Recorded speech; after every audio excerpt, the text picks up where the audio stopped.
All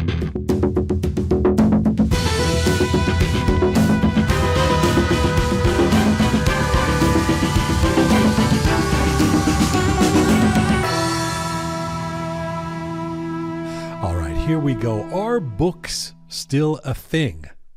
Let's face it, in a world where screens dominate our attention, we often find ourselves asking, how much do we still need books? What is the enduring power of a book in shaping our stories and preserving our heritage? Surely they remain important to who and what we are. And with that backdrop, to be a publisher, especially within the Iranian diaspora, is to become, you might say, a custodian of these narratives, ensuring that our voices are heard and remembered. And that brings us to my guest today in the Roqe studio, Dr. Katty Bidad, or Katty, a medical doctor, a PhD in immunology, an entrepreneur, a co-founder of North Star Success. She's also worked as a professor and is the ex-director of the UNESCO Chair in Health Education. You might say she's done very well in the Iranian overachiever scale. As director of publishing at North Star Success, Katty is not only an author herself, but at the forefront of a reinvigorated literary movement, advocating for the importance of writing and sharing our own stories. We want to explore her journey and discover why, in her view, our stories are more vital than ever. And right now, Dr. Katty Bidad joins me in the Roqe studio. Hello. Hi, Jean. I'm really happy to be here with you today on a subject I have a great passion for. First of all, it's great to have you here. You're still under 50 and you've done too much. I mean, you're certainly an overachiever. I don't even know where to start with you, but this idea of books and publishing is something that's very close to my heart as a book person. So I was actually excited to get to talk to you about this because I know how passionate you are. So in an era of AI, presidents sending decrees via Twitter or X, everyone staring at their own videos on Instagram and TikTok addictions. You're a big advocate of books. In fact, you, a doctor, have said that books can help people improve their lives. It sounds like a nice statement. What are you referring to specifically when you say books can improve our lives? So in today's world, in a fast-paced digital world, books create that pause, a space for reflection, growth, and connection. In today's world, with all these digital distractions around us, books are not about quick scrolling or information. They have their own place for learning, for authentic material, for the content that you want to learn from and grow. So they still have their own place, not for quick fixes, but for intellectual growth. Do you ever feel like you're swimming upstream, that I mean, everything in society is pushing away from, like it or not, from books, and that you're sort of holding the flag still? Do you feel like you're from a bygone era? It might seem so, but I don't think really. These statistics show that there are like more than 4 million books published annually. So it shows that there is an interest in books. I mean, yes, we scroll on, on social media, but at the same time, we need those in-depth material and content when we are thinking about our personal and professional growth. And that's when, in today's world, we have access to different, experts' opinions and different perspectives. And then books come onto the scene, and you can't ignore them because at the end of the day, people will turn to books for their growth. What does that mean, for their growth? So if they want to invest on their, profession, if they want to invest on their personal growth, they need some in-depth material, not just the information. And also, in today's world, they need the inspiration that books can just be the best in order to inspire. You've also used the word credibility when it comes to having books. I mean, that's the idea that if you're an author, if you have your own book, it gives you a certain gravitas that you don't have otherwise. So in today's world also, like, let me tell you one thing, that we used to think of authors as very big figures like celebrities, but in today's world, more professionals and more entrepreneurs, they just write their books not just to tell their stories, but to build their brands and also to share their knowledge in a lasting way. And that's the power of the books, that give them visibility, credibility, so their target audience can see them better, can trust them better, and also open new doors and new possibilities for them, like collaborations, speaking, and many things that come after that. Something that gives me some hope as a person who loves books, I don't know if you've noticed this with your own kids. My nephew, who is full-on Gen Z, a teenager, is really into books. In fact, rejects at times some of the scrolling, and is into reading classic books and carrying around a book, and sees it almost as a romantic thing to have a book the way it's always been. I'm carrying a novel in my bag. It means I'm a thinking person. Do you find that with your kids? I mean, given that they have two accomplished parents with you and your husband? Yeah, so my older son, he wakes up and he just grabs his book and comes downstairs and he starts reading before breakfast.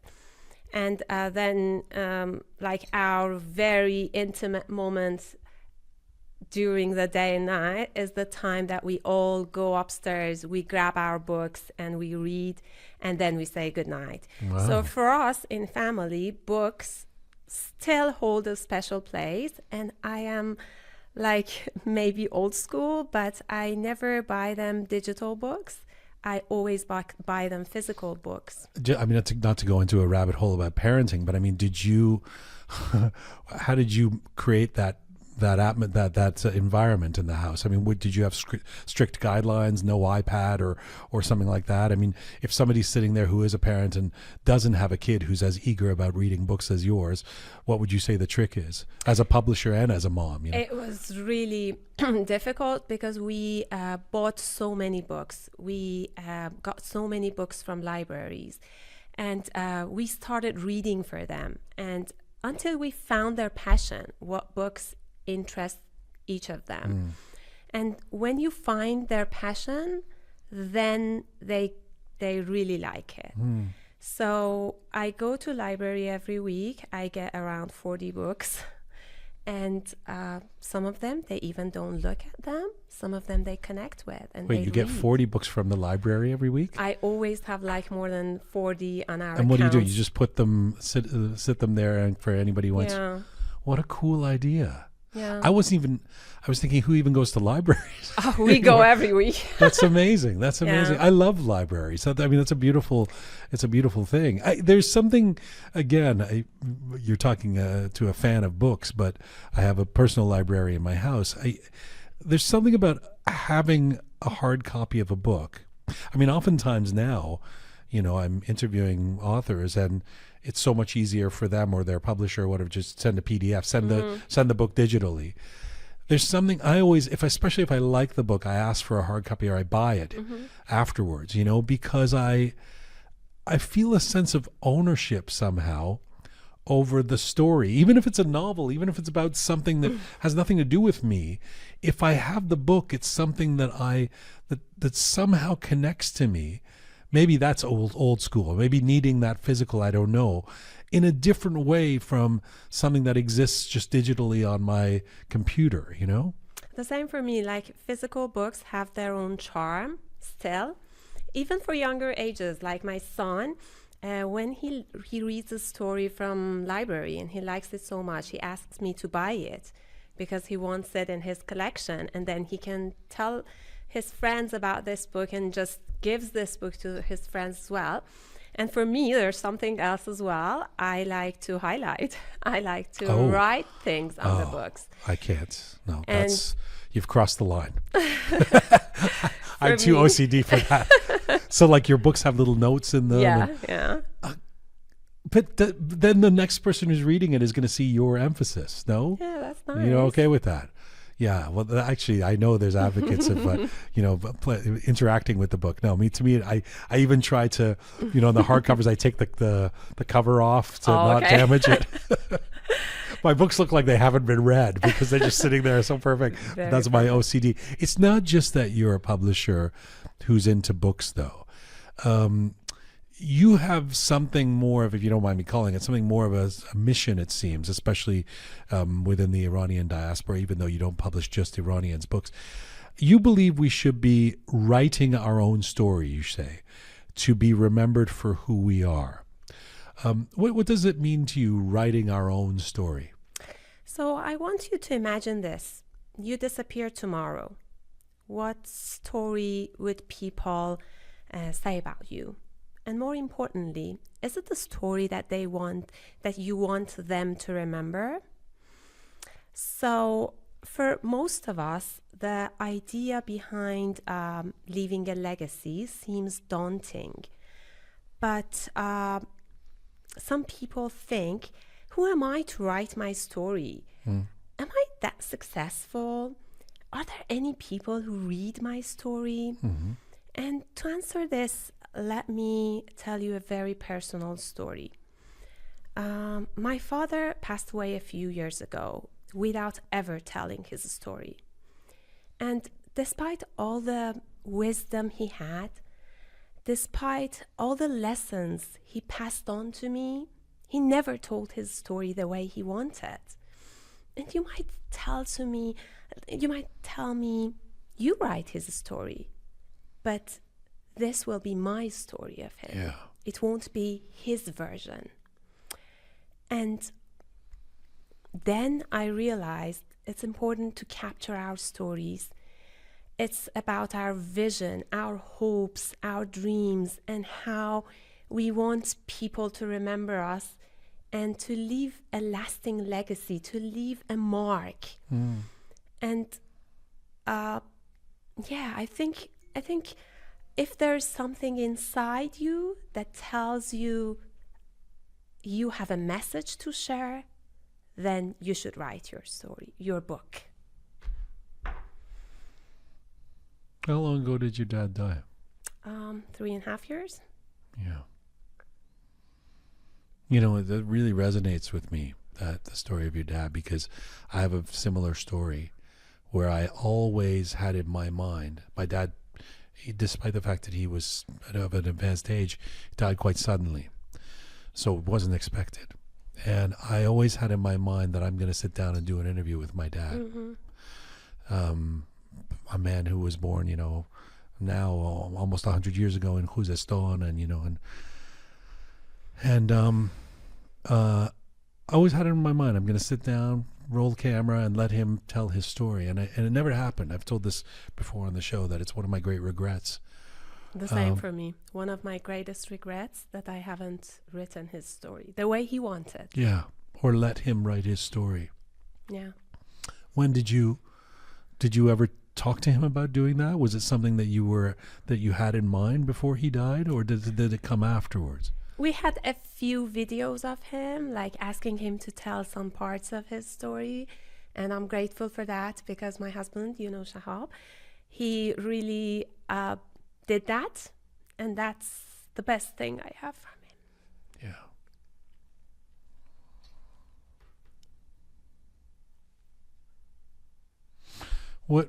What part of your, Gian, sorry. Yeah. For women who come to your show, you need some. I was just going to say, can we get some? Not just for women. There's a lot of men cry as well. We'll get. I was thinking I can do it with my fingers, but thank you.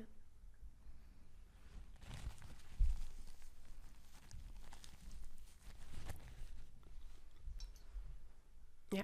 Well, I wanted to ask you and get into more of an intellectual conversation around are we the best person to tell our own story? But I mean, just to personalize it, because I know what I would say about my dad. What do you think is missing from? I mean, your dad. You have siblings. You could tell his story. You can write a book about him right now, and all crowdsource everybody who knew him. And what is the difference between what he would bring to that story and what you could do as his daughter? So my story of him would be my narrative.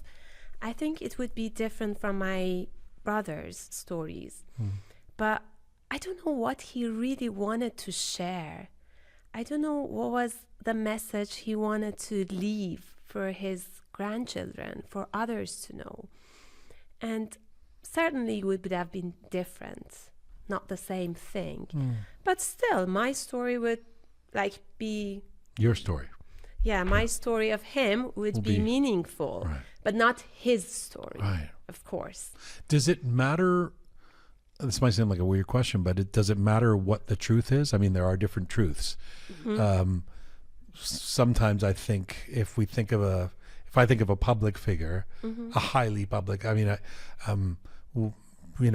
I suspect that somebody could write a better story of the life of Justin Trudeau so far than he would himself in terms of accuracy of what he's, the good and bad and the positive and the negative. And what does that matter when you're talking about people writing their own stories? Does it matter that somebody's own story may not be what you would find on a crowdsourced Wikipedia about them?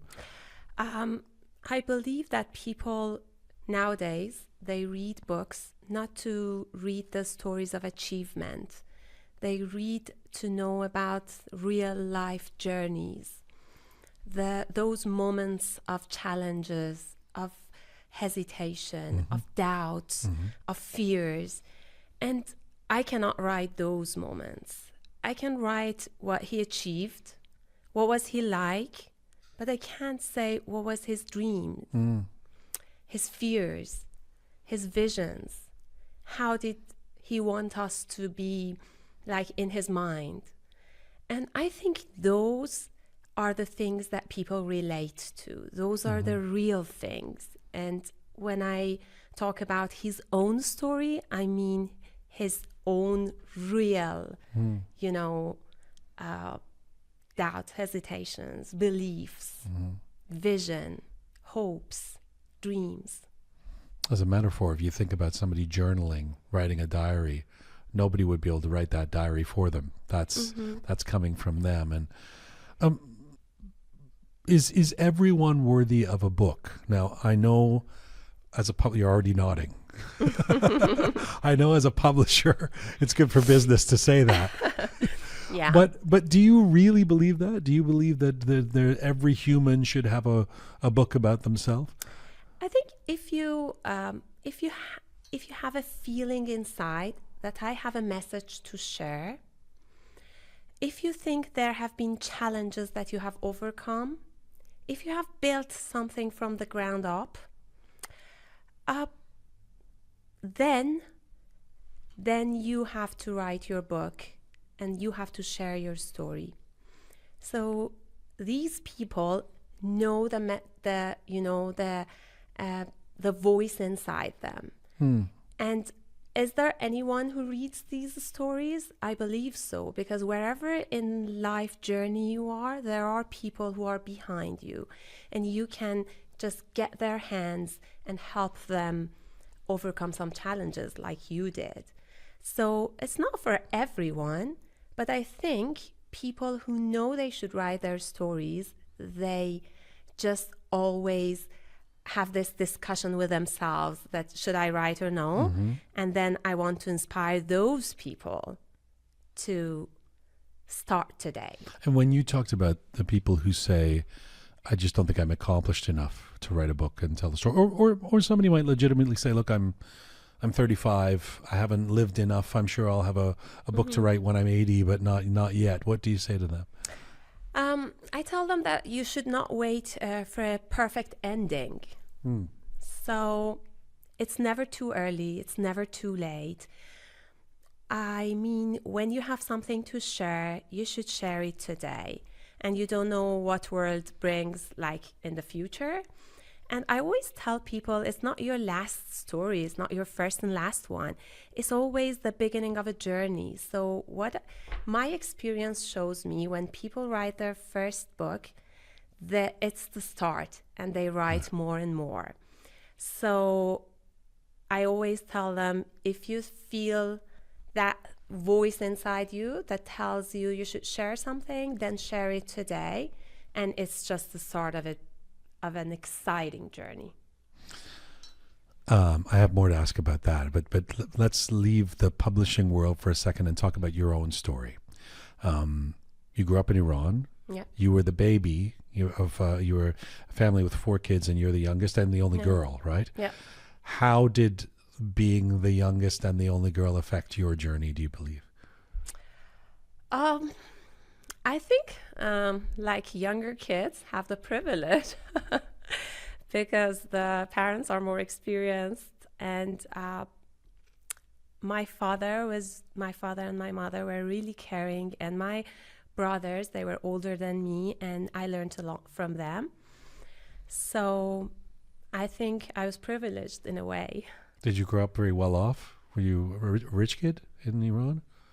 Middle class family. Middle class family, but educated. Educated, but that prototypical, from what I've heard, you were pushed very hard by your parents. Education is really important. Achieving all of that, right? When I think about it, I think my father and my mother always believed in me, and it made me trust myself that with hard work I can achieve whatever I dream of. And I think that's the important part. And sometimes I think, was it hard? I even don't remember any hardship. Maybe it was at that time. I don't know. But I remember that I started believing in myself and trusting my capabilities at a very young age with some small achievements. Like my father used to take me to walks every weekend.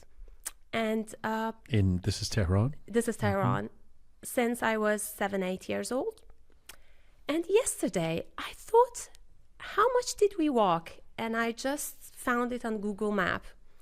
And it was our usual route was 14 kilometers. Wow. And I used to walk that distance every Friday with him. my dad. Wow. And he was buying me a book at the end in a bookshop. And that was my reward for every accomplishment. Oh my God. And I was thinking maybe all those... Wait, every accomplishment or every walk? Not every walk. Not every walk, every accomplishment. But it usually happened.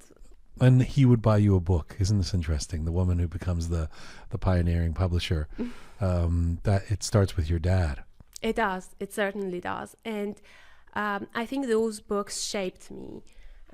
Immersing myself in, imagination, in history, in classical literature, in, imaginative works. Were they Persian books or English? Or all Persian, yeah. All Persian. Did you have a favorite book as a kid? I remember one of my favorites was Bermuda Triangle. And it's, what is that? it was about Bermuda About the Bermuda Triangle? Yeah. So Suspense, it was one of my... mystery. Yeah, okay. yeah. And lots of, I loved poems and lots of poetry. Different things. He suggested me some titles, and I was always very excited to get a new book and read until the next week. And maybe those long journeys together, maybe they taught me determination, perseverance. I joke about overachiever, and there's a lot of accomplished Iranians, but it really is quite remarkable what you've done. I mean, you're to be a medical doctor and to have the PhD in immunology and to be the ex-director of UNESCO and to be an author yourself and to have been a professor and to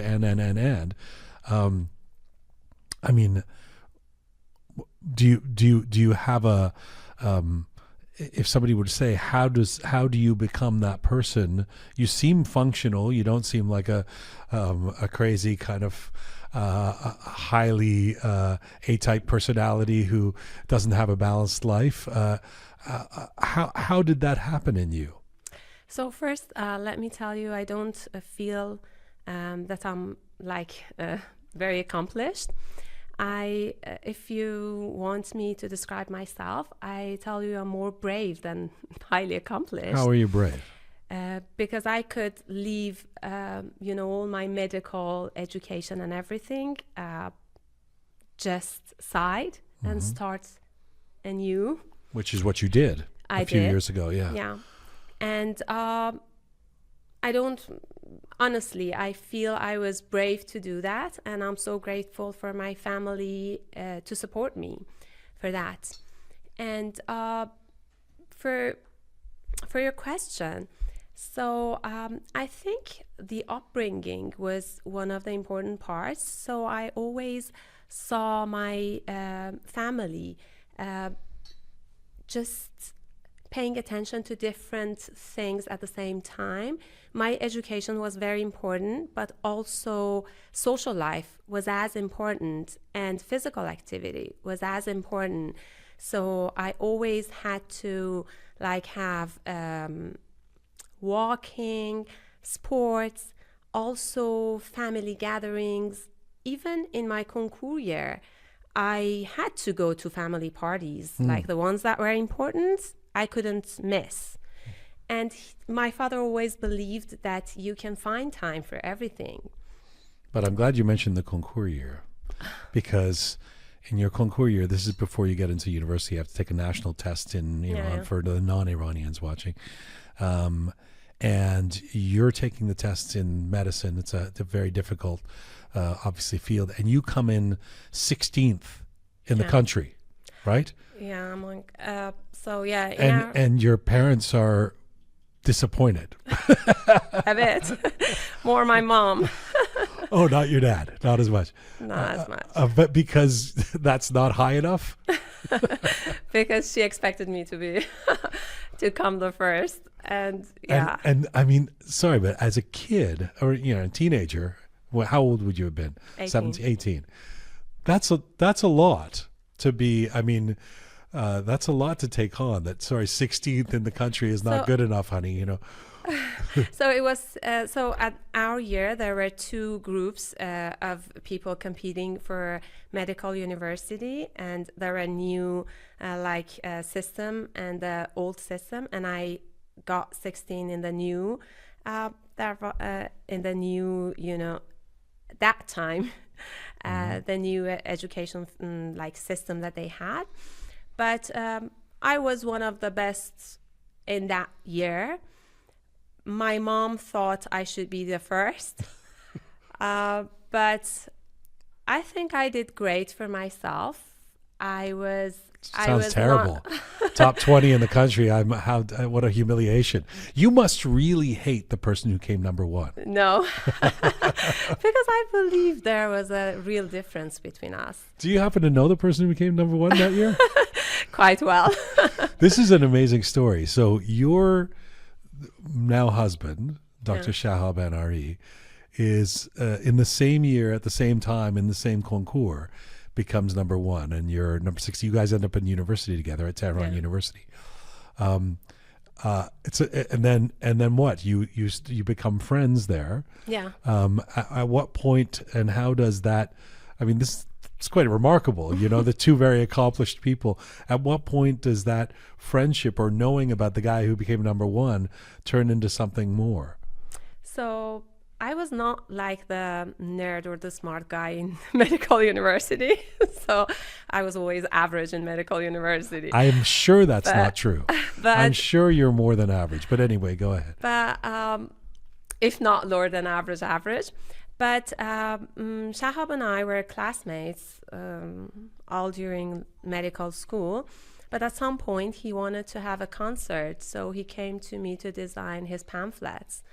And I was the guy who... Why, were you someone who designed the pamphlets? So I always loved drawing, painting, these kinds of things. I was doing extra like things, extracurricular, designing postal cards for Nowruz, selling them.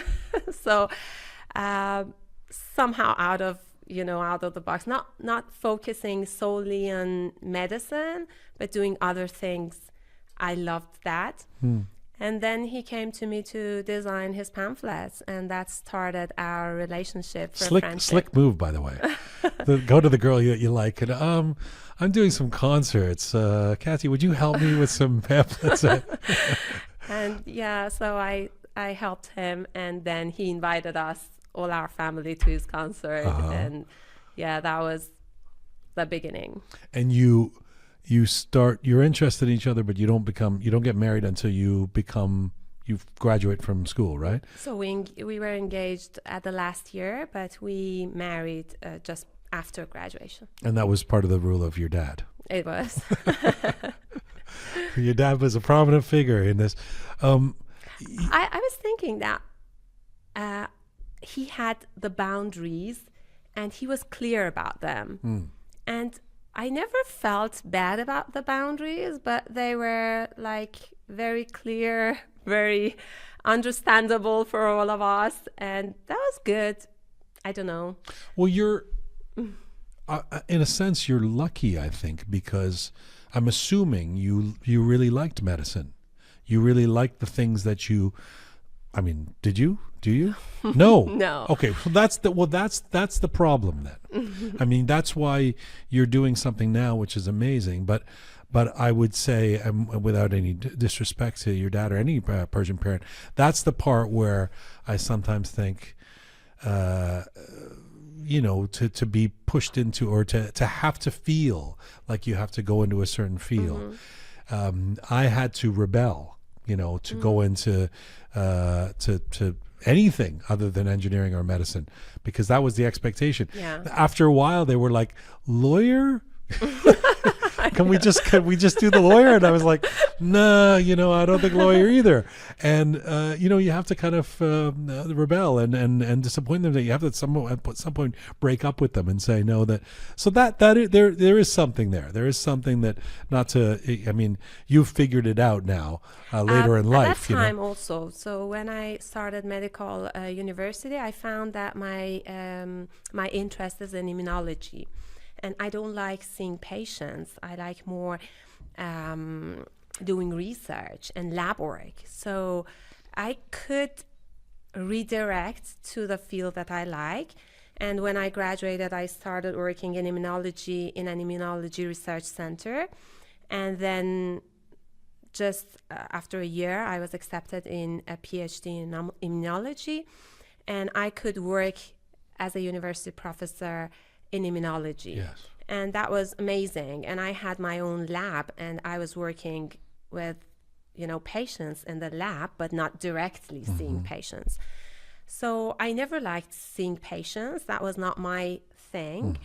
But I don't know if I went back again, I would choose medicine. I'm not sure. I don't think so. But I think the experiences really shaped me. Well, if I look at your journey and where you are now, it makes so much sense that you ended up author, publisher, doing the kind of work that you do, because there's a through line. I mean, now I'm learning your dad was buying you the book and all of that too, but you start translating for the first time as a teenager, a book on immunology. You become a professor and you're dealing obviously with books there. You become the executive director of UNESCO, who was in charge of publishing books. Yeah. So what were you learning about, say, the power of books at that time and in your 20s working at UNESCO?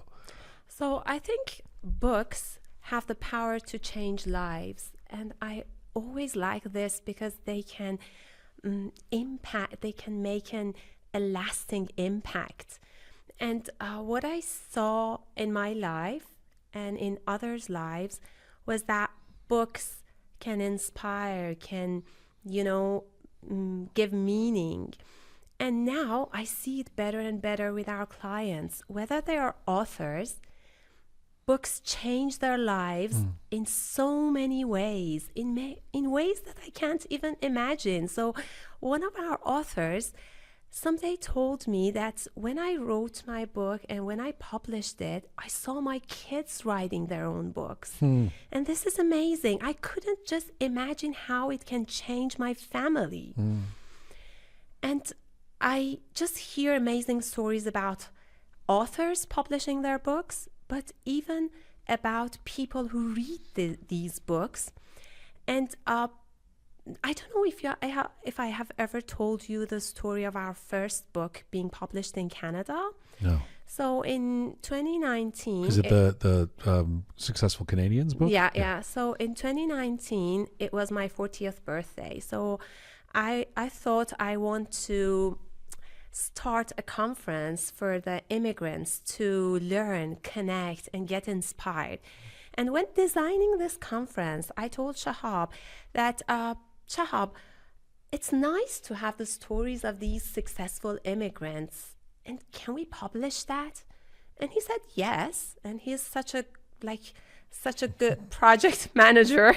So we did that in 4 or 5 months. And the authors were happy. But then one day during COVID, somebody called me and told me I was so much disappointed, so much sad and depressed. And I looked at my bookshelf and I saw a Canadian success book. I just took it and I just started reading. And by the end of the second chapter, I felt I need to do something. Wow. And now I'm so happy she has opened her second branch. And these stories inspire me every day. So there are countless stories of people who just read these stories of challenges and get inspired. You came to Canada about 10 years ago. Soon after that, you and Dr. Shahab, your husband, set up North Star Success. It's not something small. When you say I'm brave for leaving medicine, you really are. Like it's a big deal to have committed all of that time and all of that focus to and the status that comes with it, the prominent status of being a doctor, in any country, including this one, Canada. To make that decision, I'm going to move into coaching and then to publishing, etc. How hard a decision was that for you? And how did you talk to your parents about that? So the most important part is just decide that I don't care. Like, it's not important how people judge. So I never fear their judgment, because this is my life. I want to do it the way I want. And when I decided this, it was for the interest of my family, because I couldn't leave my son for those long hours in daycare and then get stuck in the traffic and then just feel bad. But it was for my own self as well, because I thought I have worked for a couple of years. I have had the experience, and now I want to enjoy my motherhood as well. And I want some freedom in my time and in my job. And so it was brave for me, but I decided that I won't get hurt if people judge me. And there's a judgment always. So everybody who sees me, they tell me, it's hard for doctors to, start here. And I say, yes, it is hard. And I decided not to. And I'm not afraid of them judging me that I couldn't. Maybe if I did try, I couldn't. So I never tried. But it's not important for me. The important thing for me was my own, life. And I thought that I will not have these years ever again. So I want them the way I like. The courage for me in what you did, it doesn't necessarily come from the judgment of others. I mean, I understand that's obviously a big deal, especially in our community, in the Iranian community. Being a doctor has such a elevated kind of status and vibe about it that anything like that, I can even hear my parents would be like, "Chi shode bichara chara? Why would she leave that?" You know, like it's like. But on a more personal level too, it's a tough one because, you know how hard you work to get to there, and you know the pressure of I mean, there's economics, there's like, okay, if I stay in this field, medicine, I know I'm going to probably do pretty well in terms of putting the food on the table and for the family and all of that, but who knows if I'm going into publishing or that type of thing. That's where the courage comes in. And I'm guessing you probably couldn't have made that decision at the age of 25 or 30, that you had to really grow the confidence to make that decision that you made just a few years ago. For sure, previous experiences helped me a lot. I started a private laboratory in Iran a few years before I came to Canada, and it was tough, but at the same time, very rewarding. I loved it. And I can't deny how Shahab helped me on these decisions. So whenever I want to start something new, he gives me so much support that I don't feel alone. But on a personal level, it's always hard and challenging. But I loved it. I had the experience a few times, and I wanted to again start. After that Canadian Success Stories book, the Canadian Success is what it's called, comes out, and you start to get the bug now for working more on books and in publishing, and you decide to work on a book about people at the beginning of COVID coping during COVID. This becomes a book called COVID Acts of Kindness that then develops quite a story for you guys. It kind of goes viral in as much as books can go that way. Tell me about the impetus for that book, and then this what ends up being a world record associated with that book. So I was driving one day, and I saw all the streets empty, all the shops closed, and I thought, I really wanted to know how people felt in the previous COVID in 1900s. And then I thought, so what happens when this COVID finishes and it's an end to this COVID, and then nobody remembers what happened? So we should have something out of it. And then I told Shahab that I want to write a book about people's experiences in this COVID.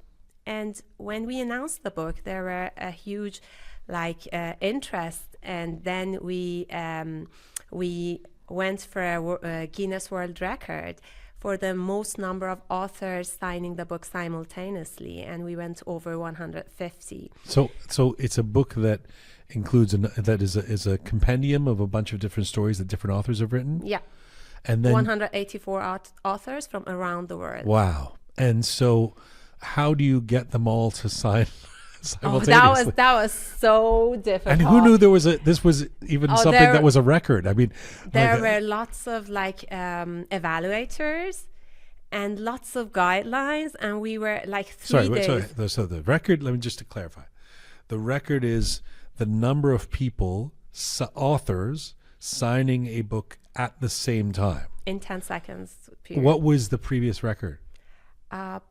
About 50 or something, and we were over 150. So how do you organize this? It was really tough because the time differences, everybody from around the world, and all the cameras should be correct, all the times should be correct, a big team. And it took 3 days to evaluate all the screens one by one. And we were like very worried because we couldn't do it again. It was so challenging. Were they on Zoom? Or were It was on On Zoom. Zoom.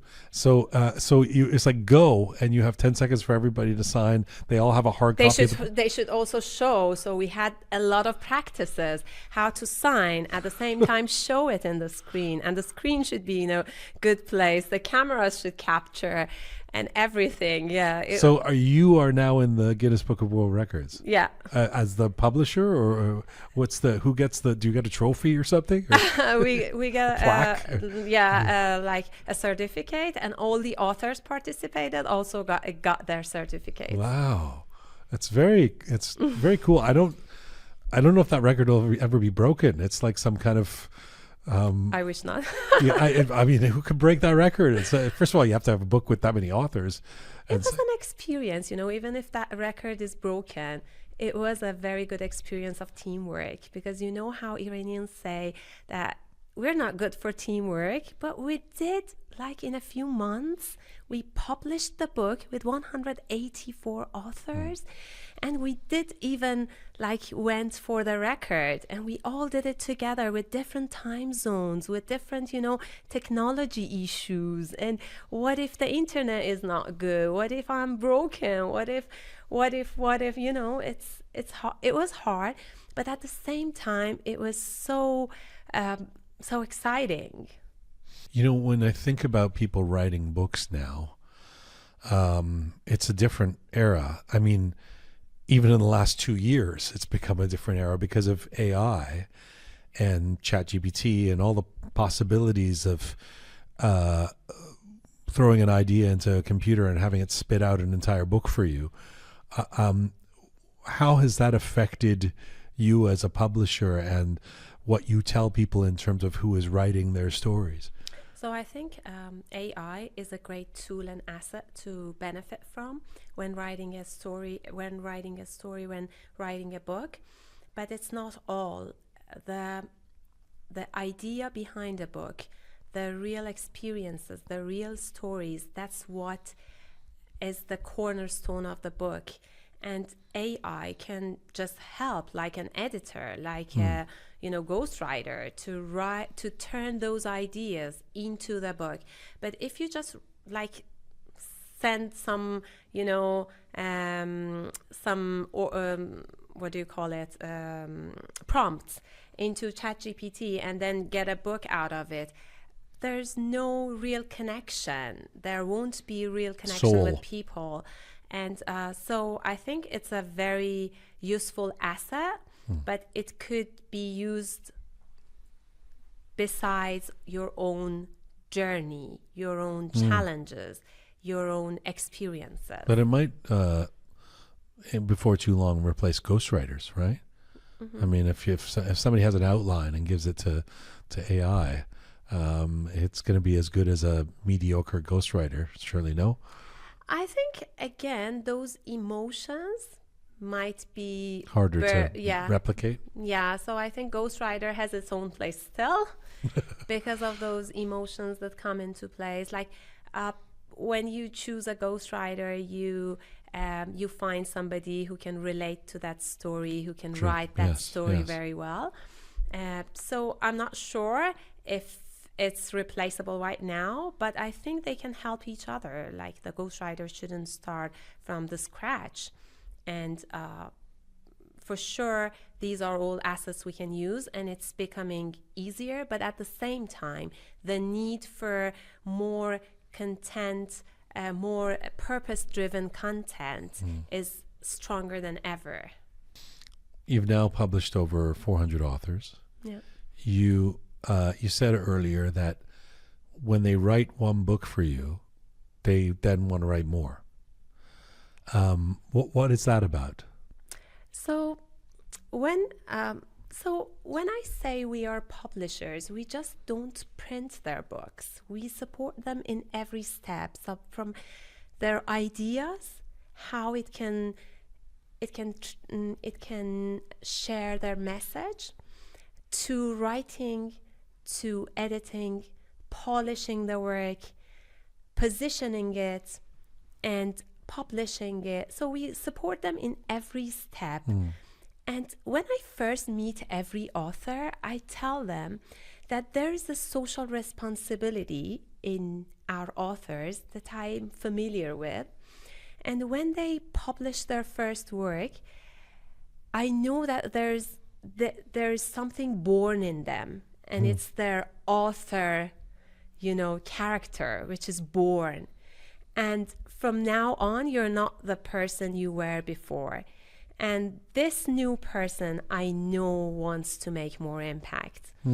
And I always tell them, this won't be your last book. So just focus on your message and leave the rest for your next books.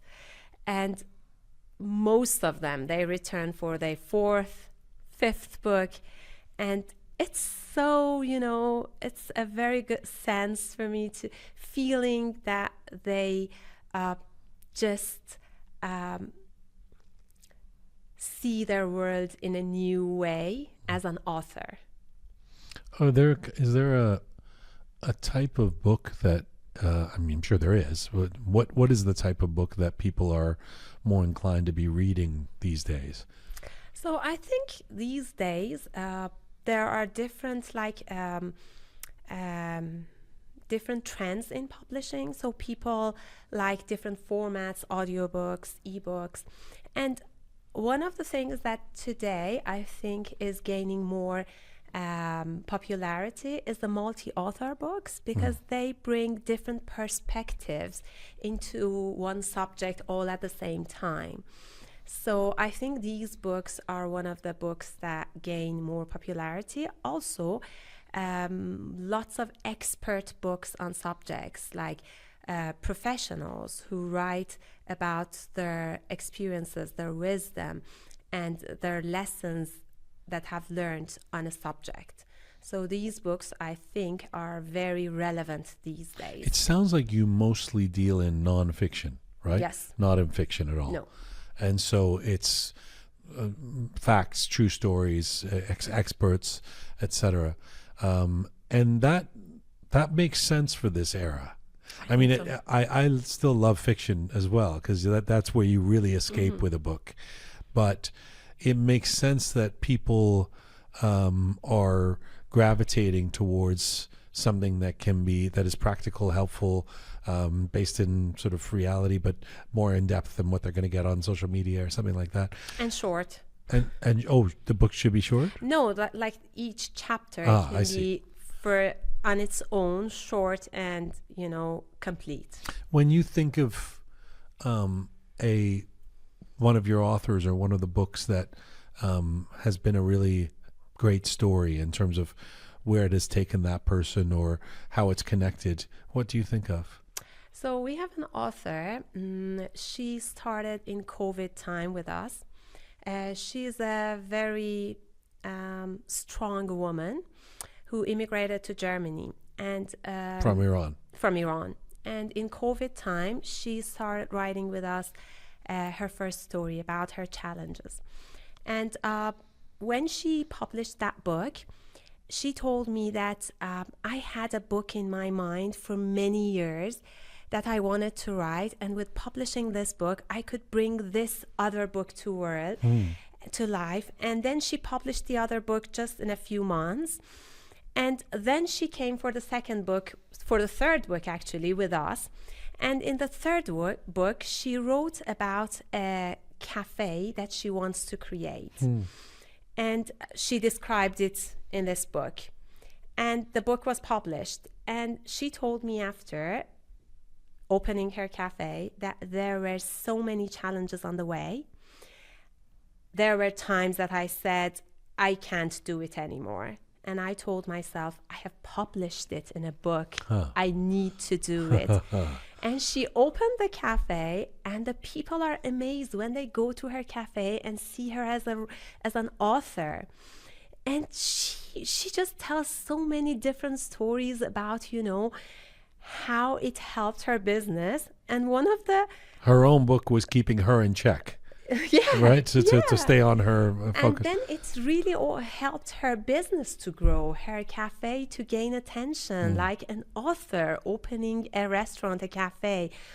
And she told me once I was on a train and I, for some reason, I have forgotten my ID with me. And in Germany, they are so strict about this. So they checked my ticket and they said, "Where's your ID?" And I said, "I forgot my ID." And they said, "Okay, you have a ticket." And I said, "But I am this person on the ticket. I have my book." And she showed her book. And the person said, "Oh my God, you are an author. That's amazing." Right, And of course. and she was like, "Even it helps when you're on a train. So take your book everywhere with That's yourself." true. That's true. It's such a great pleasure getting to talk to you. It's so interesting because you're so clearly still on the journey. As you say, there's never a wrong time to write the book. There's never a wrong time to do this kind of career interview because, but we aren't likely going to have to do it again in 5 years or 10 years because I can't wait Sure. to see what Katty Bidad does next. Before I let you go, I mean, if you were to say, what is the most gratifying part of your work as a publisher today? What would it be? For me, is the impact and the lasting impact that we have, and helping people achieve their dreams and goals. I love the fact that when they have a dream of an idea becoming a reality as a book, I can help them. And this never ends with time. So it's always there. And it's very important for me. Your story is inspiring. It's been great to have you here. Thank you for doing this, and can't wait to see what else you do. Thank you. And thanks for standing up for books around the world, carrying on the mission for books let's around go. the world. Thanks, Yeah, Katty. thank you.